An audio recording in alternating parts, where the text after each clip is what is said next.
This was not a crash at 30,000 feet. Not in a storm. Not because of engine failure. It happened on a runway, in thick fog, at Los Rodeos Airport in Tenerife. The cause? Not one mistake, but a chain of decisions. At the center of it all was a highly respected Dutch training captain. Air traffic control tried to stop him. From the tower, the controller transmitted, "Okay, stand by for takeoff. I will call you." But the warning never reached the cockpit. Seconds later, 583 people were dead. 2 Boeing 747s had collided on the runway. But the most shocking part of this disaster is that the collision was completely preventable. This is the chilling true story of the Tenerife Airport Disaster, the runway collision that changed aviation safety forever. The story didn't begin on the runway. It began a day earlier, March 26, 1977. Pan Am Flight 1736, a Boeing 747 jumbo jet, took off from Los Angeles, and it stopped in New York to pick up more passengers. This wasn't a routine flight. It was a charter, fully booked. On board were 380 passengers. Most of them were American vacationers. Many were older couples, excited to begin their holiday. They were flying toward the sunshine, toward a cruise waiting for them. Their destination was Las Palmas, in the Canary Islands, just 100 kilometers off the coast of Morocco. It was famous for its beaches and warm Atlantic breeze. In the cockpit sat 56-year-old Captain Victor Grubbs, alongside First Officer Robert Bragg and Flight Engineer George Warnes. Behind them, 13 flight attendants cared for a cabin full of passengers flying toward brighter days. To many travelers, it looked like paradise, but beneath that calm, something dangerous was already unfolding. In 1977, a separatist group known as the Movement for the Self-Determination and Independence of the Canary Archipelago, or simply MPAIAC, was fighting for independence from Spain. And they often use violence to make their point. On March 27th, that campaign turned deadly. Meanwhile, thousands of feet above the Atlantic Ocean, another Boeing 747 jumbo jet was heading toward the Canary Islands. It was KLM Flight 4805. Leading the flight was Captain Jacob Veldhuizen van Zanten, KLM's most senior training captain. Beside him sat First Officer Klaas Meurs and Flight Engineer Willem Schroeder. Behind them, 235 passengers and 11 crew members, many traveling for a holiday in the sun. At the same time, another jumbo jet was also approaching the islands. Pan Am Flight 1736. 2 massive aircraft, 2 experienced crews, both heading for the same destination. But within hours, both planes would be trapped at the same airport and on the same runway. The skies above were calm, but on the islands below, a storm was beginning to form. Earlier that afternoon, 2 men walked into the terminal at Las Palmas Airport. They carried a bag. Inside it was a time bomb. They placed it outside a flower shop and vanished into the crowd. At 1 p.m., the airport received a phone call. The caller claimed to be a member of the MPAIAC separatist group. He warned that a bomb had been planted inside the airport, and it would explode very soon. Authorities didn't hesitate. The terminal was evacuated immediately. Passengers and staff rushed outside, not knowing what was about to happen. Then, exactly 15 minutes later, the bomb detonated. The explosion ripped through the terminal roof and injured several people. Within moments, Las Palmas Airport was shut down. All departures were canceled, and all arriving aircraft were diverted. Every incoming plane now had to find another airport, and one by one, they began landing at a small regional airport on the nearby island of Tenerife. That airport was called Los Rodeos Airport. What should have been a routine diversion quickly turned into chaos. Los Rodeos Airport was tiny. It had one runway and very limited parking space. Barely enough staff for a normal Sunday. But suddenly, large jetliners began pouring in from all directions. Among them were two massive Boeing 747s. On one side, KLM Flight 4805. And on the other, Pan Am Flight 1736. At around 1:38 p.m., the KLM jet landed. Passengers stepped off the aircraft and crowded into the already packed terminal. Minutes later, the Pan Am jet also landed safely at Los Rodeos. But by then, the airport had reached its limit. There was simply no room left.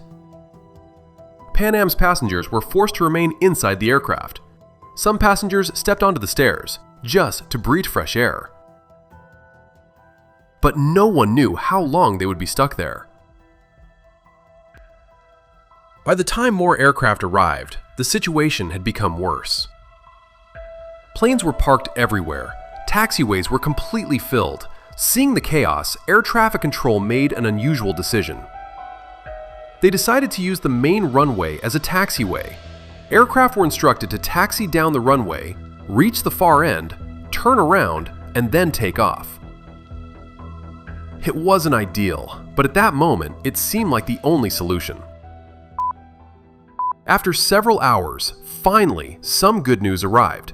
Gran Canaria Airport had reopened. The diverted flights could now depart. Passengers rushed back to their seats. Pilots began preparing for takeoff. Everything seemed perfectly normal. But then, one decision changed everything. The captain of the KLM aircraft, Jacob Veldhuizen van Zanten, made an unexpected choice. Instead of refueling later at Gran Canaria, he decided to refuel right there in Tenerife. His reasoning seemed simple. If they refueled now, they would save time later in the journey. But refueling a giant Boeing 747 takes time, nearly 30 to 35 minutes. And while the KLM aircraft sat on the apron taking fuel, another problem appeared. The Pan Am aircraft was parked directly behind it, which meant it couldn't move. The Pan Am crew even tried to calculate whether they could squeeze past the KLM jet. But they were just 12 feet short, so the Pan Am aircraft had no choice but to wait. Hundreds of passengers sat inside the aircraft, frustrated, exhausted, after more than 14 hours of travel. But the delay was not the real danger that day. The real danger was quietly rolling toward the airport. Los Rodeos Airport sits between hills and mountains. And in the late afternoon, thick fog began to roll in. Visibility across the runway started to fall. Fog was not unusual at this airport, but on that day, it arrived suddenly. One moment, visibility stretched for miles. The next moment, the runway disappeared into the clouds.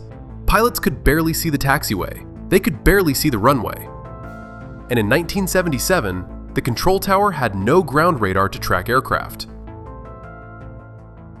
Still, departures continued, because everyone wanted to leave Tenerife as soon as possible. But that urgency was about to create a moment that would change aviation history.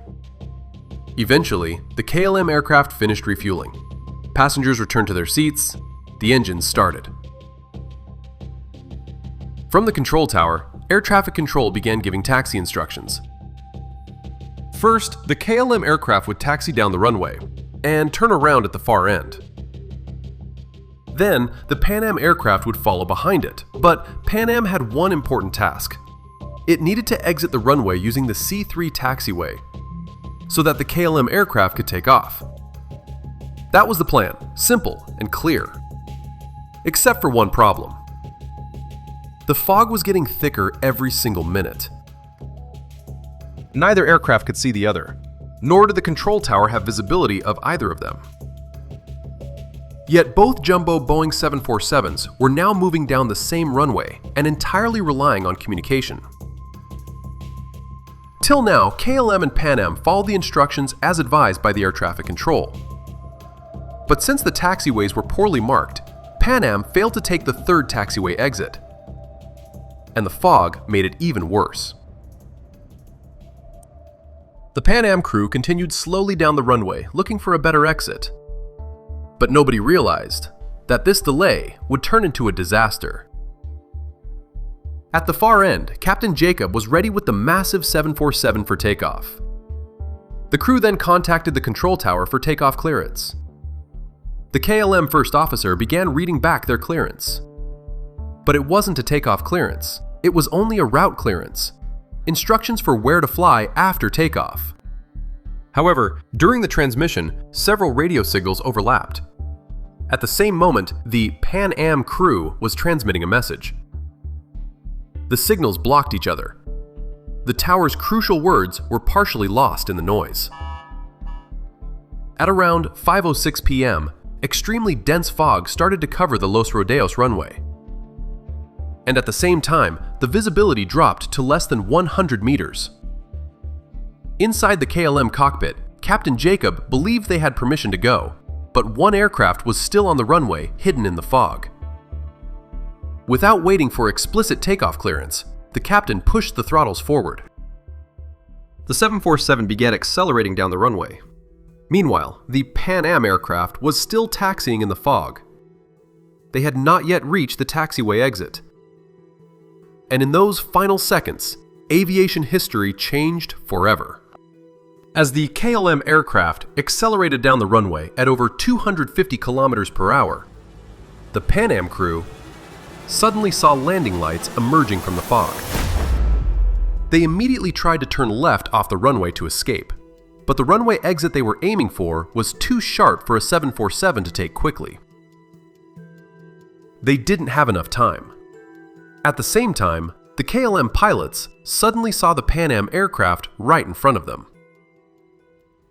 The KLM captain pulled the nose up early, trying to lift off before reaching the Pan Am plane. The aircraft briefly became airborne, but the plane had not yet reached proper takeoff speed, so it couldn't climb high enough.